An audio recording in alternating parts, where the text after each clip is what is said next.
Big boss Malayalam season 5-ൻ്റെ അപ്രതീക്ഷിതമല്ലാത്ത ഒരു eviction ഇന്ന് നടന്നു എന്നാണ് അറിയാൻ കഴിഞ്ഞിട്ടുള്ളത്.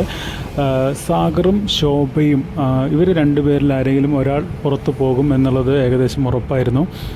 യൂട്യൂബ് ചാനലുകളിലും അതുപോലെ മറ്റ് സോഷ്യൽ മീഡിയ സൈറ്റുകളിലെല്ലാം ഓൺലൈൻ പോളുകളിൽ ഏറ്റവും കുറവ് വോട്ട് ലഭിച്ചത് ശോഭയ്ക്കും സാഗറിനും തന്നെയായിരുന്നു. അതുകൊണ്ട് തന്നെ ഇതിൽ ആരെങ്കിലും ഒരാൾ പുറത്തു പോകും എന്നുള്ളത് നേരത്തെ എല്ലാവർക്കും അറിയാവുന്നൊരു കാര്യമായിരുന്നു. പക്ഷേ ഇന്ന് സാഗറിനെയാണ് എവിക്റ്റ് ചെയ്തിട്ടുള്ളത് എന്നാണ് അറിയാൻ കഴിയുന്നത്. സാഗറിനെ ഒരു പക്ഷേ സീക്രട്ട് റൂമിലേക്ക് കൊണ്ടുപോകാനുള്ള സാധ്യതയും പലരും പറയുന്നുണ്ട്.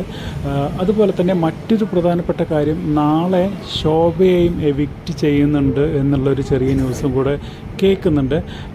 ഇതിലാരെങ്കിലും ഒരാൾ സീക്രട്ട് റൂമിലേക്കായിരിക്കും പോകുന്നത്. അത് ആരാണ് എന്നുള്ളത് നമുക്ക് പറയാറായിട്ടില്ല.